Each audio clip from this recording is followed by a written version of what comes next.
थाना इलाके में देर रात युवक की हत्या का प्रकरण सुनेगा। देखिए, मामले में लगातार प्रतिक्रियाएं आ रही हैं। 7 लोग थे, उन लोगों में से सुबह तक 4 थे, 3 फरार थे। अब उनमें से दोनों को उनको भी गिरफ्तार कर लिया। इनकी डेयरी बूथ की बात थी, वो भी सरकार ने मान ली। संविदा के ऊपर नौकरी की थी, उसको भी मान लिया।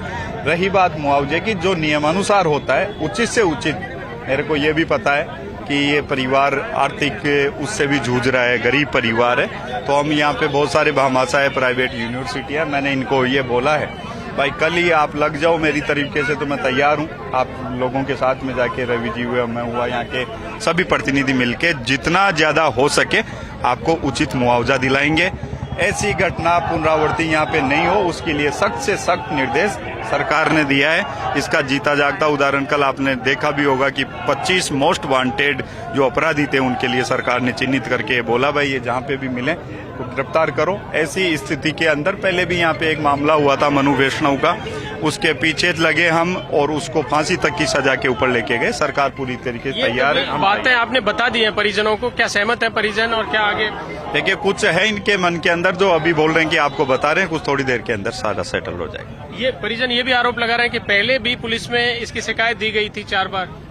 देखिए, जो पुलिस के अधिकारियों से हमारी बात हुई है, उनसे बात होने के बाद में मैं निश्चित तौर के ऊपर कह सकता हूं कि पुलिस ने पूरी मजबूती के साथ में इस अपराधी के खिलाफ उस समय कार्रवाई की थी। ये कहीं बीच के अंदर फरार था, ये यहाँ पे आता था, 5-7 लोगों को लेके पुलिस ने उसको डिटेन किया। डिटेन करते ही 24 घंटे भी नहीं उसकी धरपकड़ की है। और आने वाले समय के अंदर, मैं सुबह भी बोल चुका, अभी भी बोल रहा हूँ कि अब इस चीज का अंत है। अब अंत के अंदर उससे कठोर सजा उसको लेने के लिए हम सरकार से पूरी तरीके से, सरकार और प्रशासन से, क्योंकि ऐसी घटना की पुनरावृत्ति अब नहीं हो। मैंने पहले भी बोला है, अब भी बोल रहा हूँ, अब इस चीज का अंत है, इसकी पुनरावृत्ति अब नहीं होगी। पोस्टमार्टम के लिए चले जाएंगे परिजन? हाँ, अभी बिल्कुल लगभग तैयार है। एक दौर की वार्ता हो रही है, ये वार्ता होते ही ये तैयार हो। इनकी मांगे थी कि अपराधियों को पकड़ा जाए। अभी एसपी साहब ने बताया कि सारे अपराधी पकड़ गए जिन्होंने ये वारदात की है, सारे के सारे पकड़े। दूसरी इनकी ये थी कि हमारे को डेयरी बूथ दिया जाए, उसकी बात भी मान ली है, वो सरकार से अलॉट करवा देंगे। एक इनकी संविदा कर्मचारी के गवर्नमेंट की, उसके लिए भी बात सरकार ने कहा कि हम देंगे। और सरकार ने ये भी कहा कि जो भी उचित मुआवजा है वो इस परिवार को दिया जाएगा जो नियम अनुसार है। और इसके साथ ही हमारे माननीय विधायक महोदय कैलाश जी ने ये कहा कि मैं जितना सोशल लोगों को कह के, अच्छे भामाशाहों को कह के इस परिवार की, क्योंकि मेरी विधानसभा के जो लोग हैं और मैं जानता हूं कि इनकी आर्थिक स्थिति बड़ी कमजोर है, ज्यादा से ज्यादा मदद कराऊंगी। ये बात माननीय कैलाश वर्मा जी की सीएम साहब से हुई है। और हमें ये पूरी उम्मीद है कि सरकार भी मदद करेगी। हम कुछ लोगों से भी इकट्ठे करके इस परिवार की आर्थिक मदद करेंगे। मेन काम था, अपराधी 24 घंटे के अंदर पकड़े गए सारे के सारे, वो जेल में। और उनको पुलिस का ये कहना है, क्योंकि वो आतंक अपराधी है, उसको उचित दंड मिले और वो बाहर नहीं आ सके जल्दी, उसकी जो जीवन है वो जेल की सलाखों के अंदर ही निकले, को दोबारा वारदात नहीं कर सके। सहमत है सर? परिजन को देखो, अभी इस टाइम गुस्सा है, उत्तेजना है, कुछ लोग हैं सहमत है इस बात के लिए, पर धीरे धीरे समझ।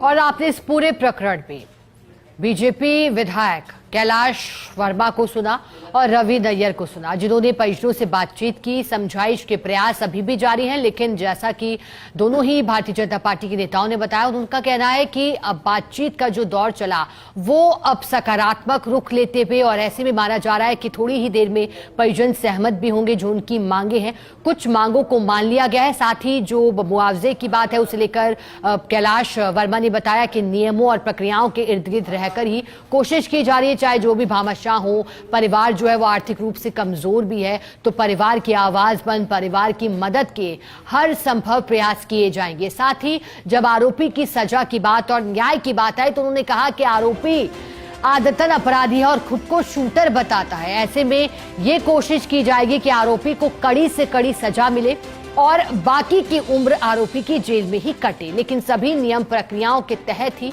जो भी कानूनी कार्रवाई होगी वो आरोपी पर की जाएगी, क्योंकि कहा गया कि एक आदतन अपराधी है। आदतन अपराधी का अर्थ कि पहले भी इसके ऊपर कई मामले हैं, कई बार जेल भी जा चुका है, लेकिन फिर छूटकर बाहर आया और इस तरह से देखिए वारदात को अंजाम दिया। दिल दहला देने वाली घटना जामडोली में हुई, जिसके बाद स्थानीय लोगों और परिजनों का गुस्सा फूटा। रो रो कर बुरा हाल भी हुआ परिवार के लोगों का। और अब मामले में आरोपी की गिरफ्तारी और सख्त सजा की मांग भी तेज हो रही है। ऐसे में कुछ देर जब हाईवे जाम किया गया, उसके बाद पुलिस के आला अधिकारी पहुंचे, मौके पर शांति के प्रयास किए गए और जाम खुलवाया गया, लेकिन फिर भी परिजनों का जमावड़ा वहां डटा रहा, जो कि मांग करते रहे। यह भी कहा गया कि पुलिस ने कई लोगों को डिटेन किया है।